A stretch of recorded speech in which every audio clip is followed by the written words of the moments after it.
પાછો લાવીશ.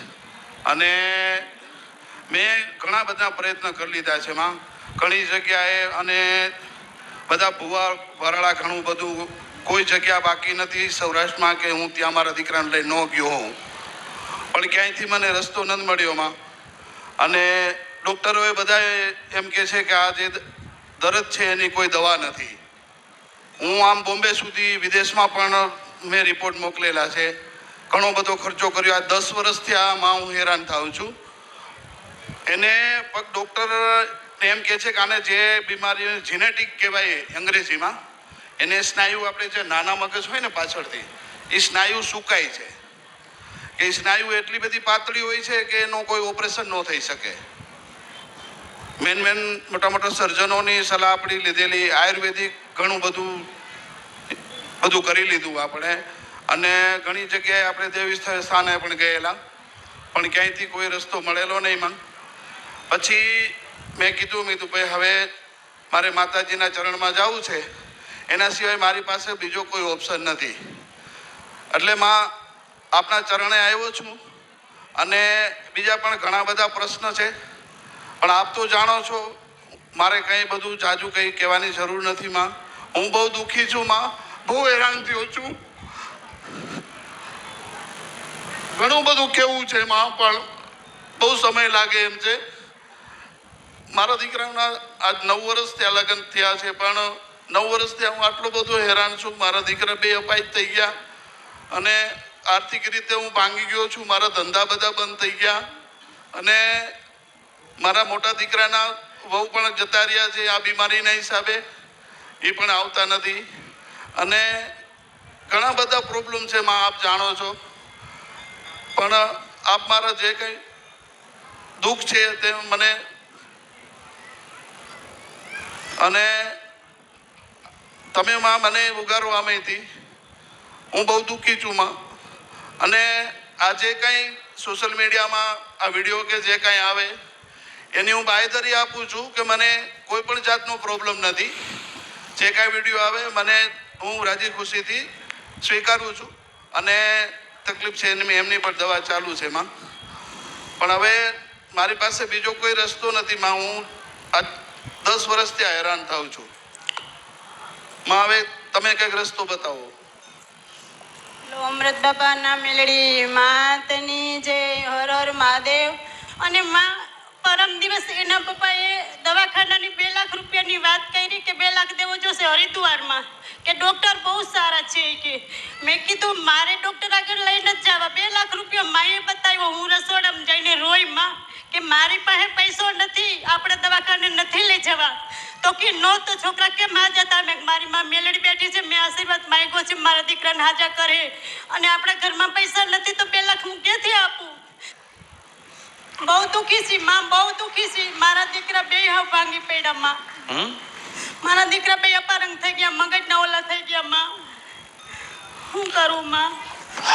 કોઈ પિતૃ કાર્ય કરાયું તું? હા માં, 4 વખત પિતૃ કાર્ય કરેલા. પહેલી વખત પ્રાચી ગયા હતા, પ્રાચી પાટણ, ત્યાં પિતૃ કાર્ય કર્યું. પછી કેમ કરાયું? ત્યાં આપણે અમારા જે આ બધા જ્યાં ત્યાં જોવડાવવા જઈએ કે એમ કે ભાઈ તમને પિતૃ સારું, તમારું કોઈ તકલીફ નથી, તાર પિતૃ કાર્ય કરાયું તું? યાદ કરો. હા, તકલીફ તો બધાને ઘરમાં છે, અમારા આખા પરિવારને. મને હું તમને શું કહેવા માંગુ છું તમે સમજો. આમાં તાર દીકરાને કેટલા વર્ષથી તકલીફ છે? મુખ્ય એનું કારણ છે ને? મારા મોટા દીકરાને 7 વર્ષથી તકલીફ છે માં. શું થયું તું? હવે ઓટોમેટિક એને 7 વર્ષ મુખ્ય દુઃખ તો એ જ છે ને? આમાં તો 7 વર્ષ પહેલા તમે શું કરાયું એટલું તમે યાદ કરો. એની પહેલા તો ઘરે ચંડી યજ્ઞ કરાવેલો માં. હું જે અત્યારે જે સોસાયટીમાં રહું છું નવા મકાનમાં, ત્યાં આવું બધા ઘણી જગ્યાએ જોવરેલું તો એ લોકો એમ કીધું કે ભાઈ તમે ચંડી યજ્ઞ કરો, અને ચંડી યજ્ઞ કરશો એટલે તમારા ઘરની અંદર જે કાંઈ ખરાબ વસ્તુ હશે એ જતી રહેશે, પછી આપણે ચંડી યજ્ઞ કર્યો, ઘણું બધું કર્યું માં. 4 વખત પિતૃ કાર્ય કર્યા, પણ હજી સુધી કોઈ જવાબ નથી. તો પિતૃ તરફથી કોઈ જવાબ આવ્યો નહીં, તો નથી કાંઈ બીજું કોઈ આપણે. હા, એની પહેલા જ પિતૃ કાર્ય કર્યું ને, પિંડારા. અમારા 11 ભાઈ ક્યાં હતા? 11 ભાઈ આમાં હા પિંડારા જુનાગઢ. હા આમાં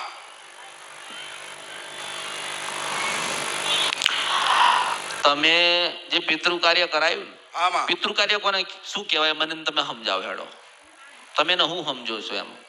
અમે માતાજી એમનો હવન યજ્ઞ કર્યો. અને અરે એમ નહીં, આમાં પિતૃ કાર્ય હવન તો બરોબર, પિતૃ કાર્ય મતલબ શું એમ કહું? એ તો અમે કઈ જાણતા નથી માં. જે પિતૃ કાર્ય એને કહેવાય કે આને સારું હતું, કોઈ દુઃખ નતો. 11 ભાઈ ભેગા થયા, એક જગ્યાએ ગયા અને હવન કર્યો, અને એમાં બધા દુખી થયા. જવાન દીકરો મરી ગયો તો એને બેહવું તો પૂર્વજ તરીકે ના લોકો બેહાડ્યો નહીં. આજે તમારા જ ઘરે તમારું જ કોઈક આવે ને એમ કે મારે મને બેહાડો અને તમે તિરસ્કાર કરો, તમે તકલીફ નહીં, તમે આખું તમારું કુટુંબ જ દુખી છો. કોઈના મગજ જ નહીં ચાલતા. ભાઈ ઘરની બહાર 50 કરોડ ની ગાડી પડી હોય ને તો સુખ ના લઉં મેરડી ઘરની આગળ 4 ગાડીઓ પડી હોય ને તો સુખ ની હાલ.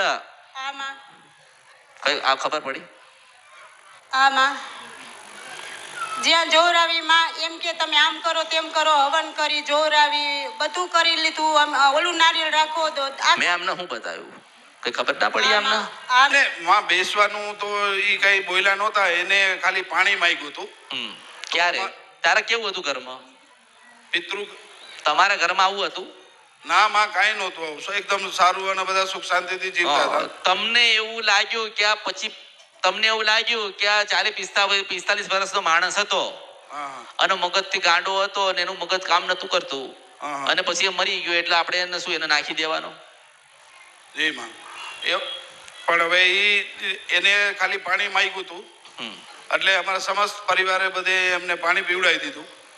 પછી જતા રહ્યા? જતા રહ્યા?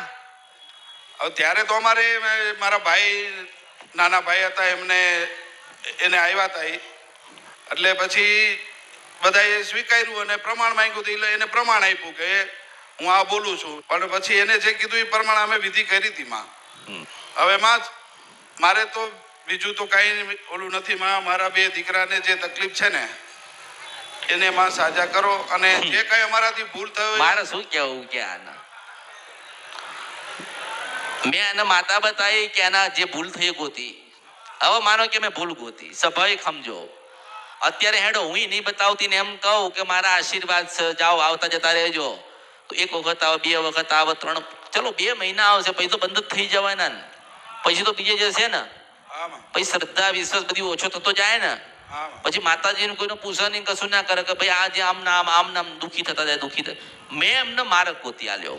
હવે જ્યારે તમારા જીવનમાં દુઃખ નતા, જ્યારે તમે ખાધે પીધે બધે સુખી હતા, બધું જ હતું, ત્યારે તમે 11 ભાઈ ભેગા થઈને પિતૃ કાર્ય કરાયું. 50 વર્ષનો એક માણસ મરી ગયો હતો અને એને તમે પિતૃ કાર્યમાં તમે તર્પણ એટલે એને કાઢી મેલ્યો. એને બેહવું તો એને તમે કાઢી મેલ્યો. હવે એને કાઢી મેલ્યો એટલે એ નારાજ થયો એટલે આજ તમારા જીવનમાં દુઃખ આવ્યું. પણ આ લોકો એમ કહે છે કે તમે સારું કરો. હવે સારું મારે કરવાનું? મેં તો રસ્તો બતાડ્યો ને. હું રસ્તો બતાડું, શું કરું પાસ્તર કે? હમણાં ના બતાવું તો આખા ઘરના એવું થાય કે જો માતાજીએ તો કશું બધાને બતાવો, અમને બતાવ્યો. પણ એને એમ કેવું જોઈએ ને કે હા અમારી ભૂલ થઈ, મારો જ ભાઈ હતો, અમારી જ માનો લોહી હતો, મારા બાપનો લોહી હતો, પણ એનું મગજ અડધું ચાલતું ને અડધું નતું ચાલતું.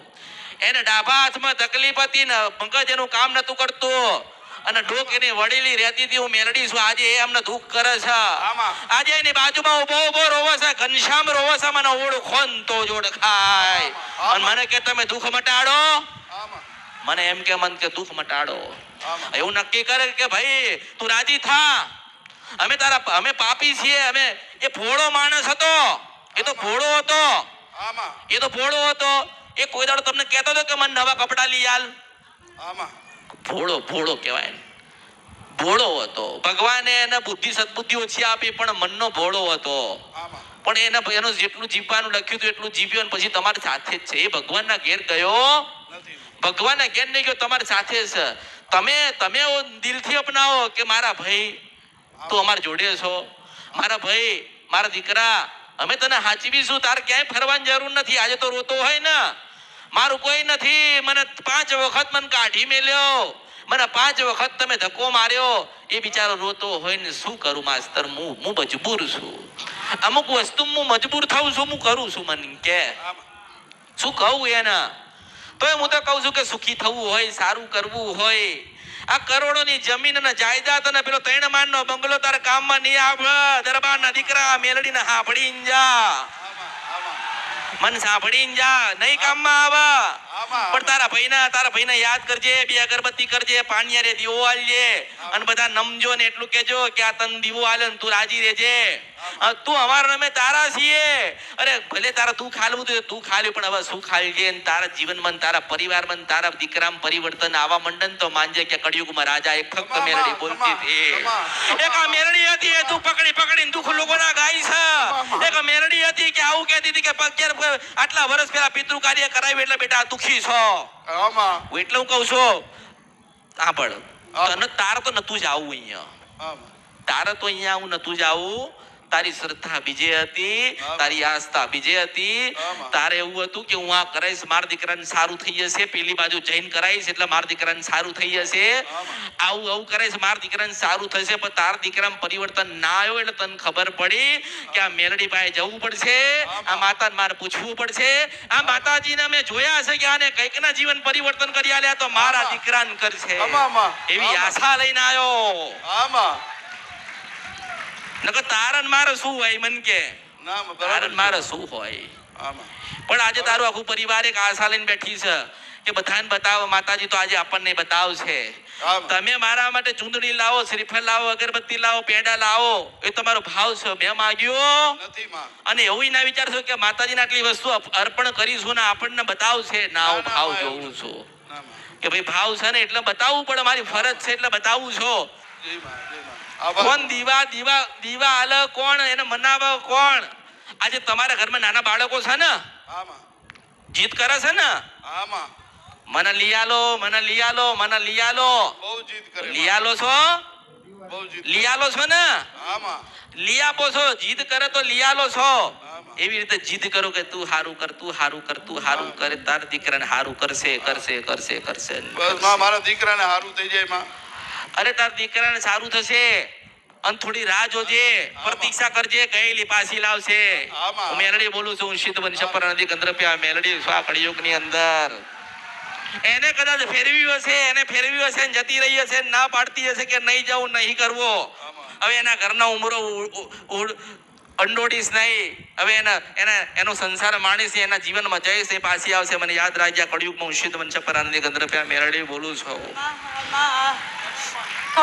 ધીરજ રાજ્ય, પ્રતીક્ષા કરજે ને ભક્તિ કરજે ને કોઈ દાડો પિતૃ કાર્ય ના કરાવતો ને કરાવતા હોય ને સંદેશો આલજે ને તારું ઉદાહરણ આલજે. માસ્તર હું તો એ જ કહું ને, આજથી 20 વર્ષ પછી કોઈ પિતૃ કાર્ય કરાવવાનું દુખી થાય ને હું બેઠેલી ના મળું તો, હું બેઠેલી ના મળી તો ક્યાં જશો? મને દુઃખ છે, મને અફસોસ છે, મને દુઃખ છે, મને અફસોસ છે. માસ્તર મને પટેલ અફસોસ છે કે હું નહીં હોય ત્યારે શું થશે, હું નહીં બોલું ત્યારે માણસો ક્યાં જશે? કયા મંદિરના દરવાજા ખખાડશે, કયા નારાયણ સમન છે, કઈ માતાજીઓના ભોગ ધરાવશે. તારે કઈક માતા બતાવવા આવશે. હું વિચાર કરું છું, હું લાચાર થઉં છું કે હું નહીં હોય ત્યારે શું થશે. 25-30 લાખ રૂપિયા બગાડ્યો. માં આટલું જોવું રહ્યું પણ ક્યાંથી અંત નહોતો આવ્યો એટલે અહીં સુધી આવ્યા. માએ રસ્તો બતાવ્યો. માં ખૂબ ખૂબ આભાર. માં મારો આભાર નથી હોતો. હું તો એમ કહું છું કે તમે તમારા પૂર્વજને અપનાવી લો, તમે તમારા દીકરાને અપનાવી લો, તમે તમારા ભાઈને ખાલી અપનાવી લો. એ તમને દુખી નહીં કરે. માં હું જ્યાં જાતી એમ કહેતી ક્યાંયથી સારું નહીં થયું. માં મેલડી માંગે જઈશ ત્યાંથી જ મારું સારું થાય, બાકી ક્યાંયથી થવાનું નથી. હું બધાને મારી વાના ક્યું કરે છે માં બધા. હું અહીંયા આવું તો મારી વાતો કરે છે કે ક્યાં ફરે છે. હવે હું કરું? માં રસ્તો દ્યો. મારા દીકરા 2 અપહરણ થઈ ગયા, ગાંડા થઈ ગયા. મારા દીકરા આવડી જીદી થઈ ગઈ. હું તમને એ જ કહેવા જાઉં છું કે કોઈ જગ્યાએ માથા પસાડશો નહીં. એને દીવો આપો, એના દીવો આપો, એને જે મન ગમતું હતું એને આપો. એની દીવા આગળ ખાલી તમે એને કાલા વાલા કરો હા માં. કે તું રાજી થા. અમે કોઈ દાડો તારું અહિત નહીં કરીએ ને તને માનીશું. હા માં. હા માં. તમારું જીવનની અંદર જેવી રીતે દુઃખ આવ્યું ને એવી રીતે બધું દુઃખ જતું રહેશે. તમે સમજો, આમાં તમે સમજો. આજે તમને બધા છોડીને જવા માંડ્યા, ગયા ને. આમાં હવે અરે કે આશીર્વાદ આપો બી દીકરા હારા થઈ જાય. મારો કરવું શું પણ કે ના ના તમે જે કીધું એ આવી ગયું સમજી અરે ગયા માં. તમે એને યાદ કરો, તમે પિતૃ ના, કાર્ય ના, બંધ કરાવી દો, ચોક્કસ, ચોક્કસમાં. તમારું સારું થશે એમ. ભાઈ જે ભાઈ કેસે કરવા તૈયાર છે માં એને કદાચ અહીંયા આવીને બેસવું હોય હું મારે તને ઘરે. એટલું જો પણ બેસવું નહીં. આ તો કે બેસવું. મેં તને શું કીધું કે ઘરે જાઓ ને દીવો કરો પાનિયારીએ. હા, હા. ઊભી વાટનો તમારા એ પૂર્વજ નામને દીવો કરો, તારા ભાઈના નામનો દીવો કર, આમાં. અને એને સુખડી જમાડ અને કાલાવાલા કર. આમાં. અને જેમ જેમ દીવો કરીશ એમ એમ તારા ઘરમાં પરિવર્તન આવશે. આમાં. અને એક દાડો તને સપનામાં રોતો દેખાય, એક હાથ વળી ગયેલો દેખાય તો માનજે હું પાવાની દેવી કાળકા ગાતી હતી ને મારું મંદિર બંધ થયું. હું મેલડી છું. કમા માં કમા ઘણી કમામાં